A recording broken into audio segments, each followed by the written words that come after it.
Good evening. सारा आकाश उपन्यास से एक और प्रश्न हम लोग देखते हैं, समर का चरित्र चित्र। तो समर जो उपन्यास का प्रमुख पात्र है, उसके चरित्र में बहुत सी बातें हैं। इस आधार पर उत्तर किस प्रकार होगा हम लोग यह देखते हैं। पहले इसका समर के बारे में संक्षिप्त विवरण हम लिखेंगे, उसके बाद इसको मुख्य बिंदुओं के माध्यम से चरित्र की विशेषताओं पर प्रकाश डालेंगे। ये इस प्रकार है। समर उपन्यास का प्रमुख पात्र है जो आज़ाद भारत के युवा का प्रतिनिधित्व पात्र है। मध्यम वर्ग से संबंध रखने वाला समर का जीवन उथल पुथल तथा संघर्ष से भरा हुआ है। कहीं वह सामाजिक परिस्थितियों का शिकार हुआ तो कहीं स्वयं के अत्यधिक भावुकतापन का। पारिवारिक क्लेश, आर्थिक संकट और अपनी आकांक्षाओं के बीच पिसता समर का चरित्र अत्यंत प्रभावशाली किंतु स्वाभाविक प्रतीत होता है। समर के माध्यम से देश और समाज का यथार्थ भी प्रकट हुआ है। समर के चरित्र में निम्न बातें विशेष है। पहली बिंदु है कुशाग्र विद्यार्थी।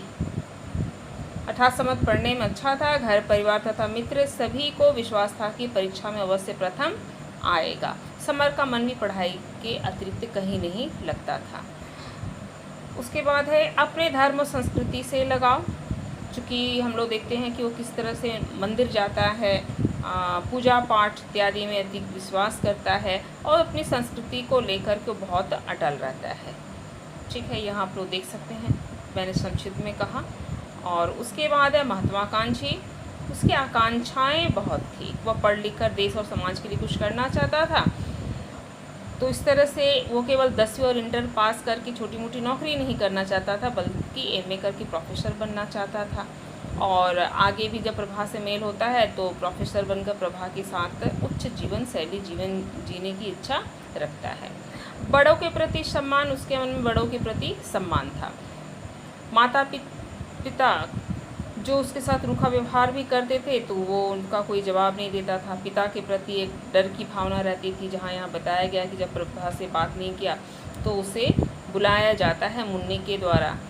जब वो आके सूचना देती कि बाबूजी बुला रहे हैं तो वो बिल्कुल डर जाता है। उसने माना है कि बाबूजी के सामने पढ़ने से मैं हमेशा से डरता रहा हूँ। यह डर सम्मान के लिए ही था। देश की तत्कालीन व्यवस्था के प्रति उसके अंदर एक असंतोष था। जैसा कि नौकरी की तलाश में वो जब एम्प्लॉयमेंट एक्सचेंज पहुंचता और वहाँ भीड़ देखकर वो बिल्कुल बौखला जाता है। पदों के रिक्त पदों के बारे में भी वह देखता है कि जितनी भीड़ है उसकी तुलना में वो संख्या बहुत ही कम है। उसका हृदय बिल्कुल खिन्न हो जाता है। ठीक है, ये खिन्न है। और उसके मन में वह एक भड़ास सा उतारता है, गुस्सा भी वो मन ही मन बड़बड़ाता है। एक ऑफिसर के भांजों भतीजों का ही पहले होगा, ऐसे साधारण लोगों को कोई मौका नहीं मिल सकता है। और मन ही मन वो उसका जो क्रोध है मन में व्यक्त होता है इस प्रकार है, क्या होगा उन सपनों का कि मैं यह बनूंगा, मैं वह बनूंगा। उसे लगता है कि यह सारा ढोंग है।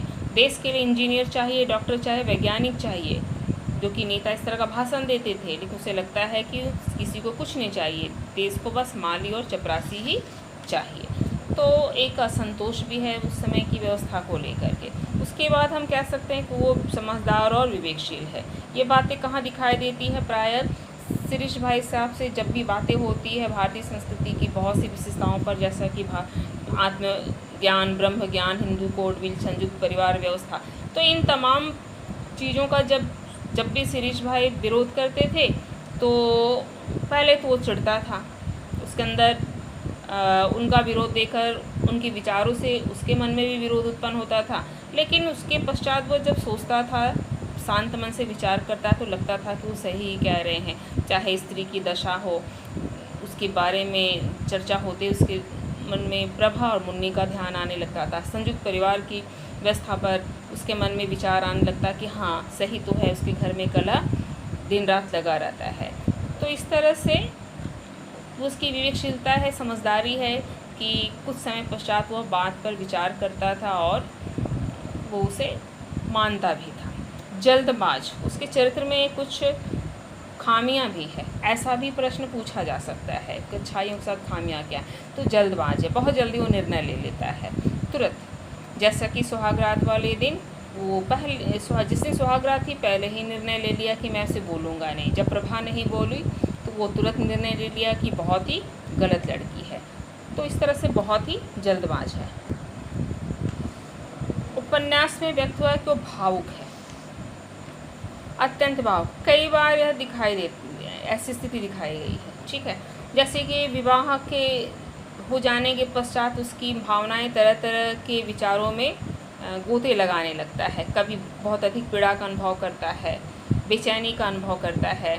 जैसे यहाँ लिखा गया है, को सोचता है कि कैसा बोझिल प्रारंभ है ज़िंदगी का, मन होता है कहीं सब कुछ छोड़ छाड़ के भाग जाऊँ। प्रभा के ना बोलने पर भी वह तुरंत उसका मन व्याकुल हो जाता है, तड़प जाता है कि अपमान, यह मेरा अपमान है। उसके बाद अगर उसकी चरित्र की बात करें तो न्याय के प्रति विद्रोह की भावना, अन्याय को देखकर उसके मन में विद्रोह भी होता था, पीड़ा भी होती थी, ठीक है। चाहे वो मुन्नी के प्रति, पति के प्रति भी वो घृणा की भावना रखता था क्योंकि पति उसके साथ बहुत दुर्व्यवहार किया था। चाहे पार्क में दरोगा जी के द्वारा अपने घोड़े को गोली मारने की घटना हो या मंदिर में पुजारी के द्वारा शरणार्थी को पीटते हुए भगाने की भावना, तो उसके अंदर वो अन्याय देखकर बिल्कुल बेचैन हो जाता था। संघर्षपूर्ण जीवन, उसका पूरा जीवन संघर्ष से भरा रहा। समय से पहले ही उसका विवाह हो गया, उसकी इच्छाओं की परवाह नहीं की गई, घर वाले उसकी भावनाओं को कोई का कद्र नहीं करते थे। पारिवारिक प्रेम का अभाव रहा, आर्थिक अभाव रहा, कभी मुन्नी की पीड़ा को झेला, ठीक है। जब प्रभा एक उम्मीद बनकर दिखाई दी जीवन में, लगा जीवन संगिनी सही है, लेकिन सैयद बाबा की घटना, जो सैयद बाबा की धुनी इत्यादि जो पहन कमर में बांध रखी थी, उस घटना से उसे निराशा होती है। उसे लगता है कि प्रभा भी वही निकली।